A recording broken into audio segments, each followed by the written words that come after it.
구약통독 시즌3 18일차입니다. 18일차는 역대하 16장부터 20장까지입니다.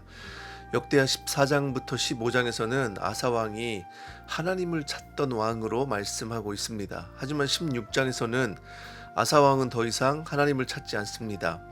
북왕조 바하사왕이 유다를 쳐들어오자 아사왕은 아람왕 베나닷 1세와 조약을 맺습니다. 아사는 하나님을 버리고 이방왕과 언약을 맺은 것입니다.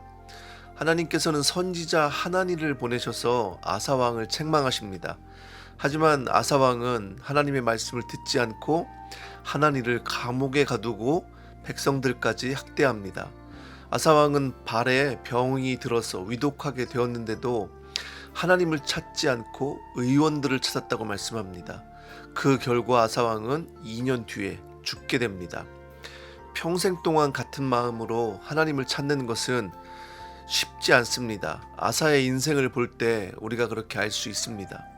우리의 마음이 부드러워지고 겸손해져서 하나님을 늘 찾는 인생이 되기를 원합니다. 우리가 죽을 때까지 하나님을 찾을 때 하나님은 우리에게 영적 분별력을 주시고 하나님을 의지할 믿음을 주십니다. 우리의 마음을 녹여주실 하나님의 은혜와 성령이 필요한 것을 우리가 깨닫고 하나님을 구하는 우리의 삶이 되길 원합니다. 여호사밧 왕은 하나님의 길로 행하여 하나님께서 주신 부귀와 영광을 누렸습니다. 여호사밧은 전반적으로 선한 왕으로 평가받고 있지만 아사 왕과 마찬가지로 아합과의 연맹은 그의 죄악이었습니다. 17장에서는 여호사밧의 선한 통치로 유다가 형통했고 하나님이 복을 주셨음을 말씀하고 있습니다. 이 모든 축복의 기반은 하나님과의 관계에서 왔습니다. 우리의 삶에서도 하나님의 복을 받는 비결은 하나님과의 관계에 있습니다. 하지만 악인과의 연합은 하나님과의 관계가 문제가 생기도록 합니다. 하나님의 말씀에 제대로 순종할 수 없고 하나님의 길을 떠나게 만듭니다. 여호사밧은 악한 아합 왕과 혼인 관계를 맺고 길르앗 라못을 찾는 일에 동맹을 맺습니다. 여호사밧은 하나님의 뜻을 구하기 위해서 선지자를 찾았지만 아합 주변에는 미가야 외에는 참 선지자가 없었습니다. 길르앗 라못 전쟁에서 아합은 죽고 여호사밧은 하나님의 은혜로 목숨을 건졌습니다.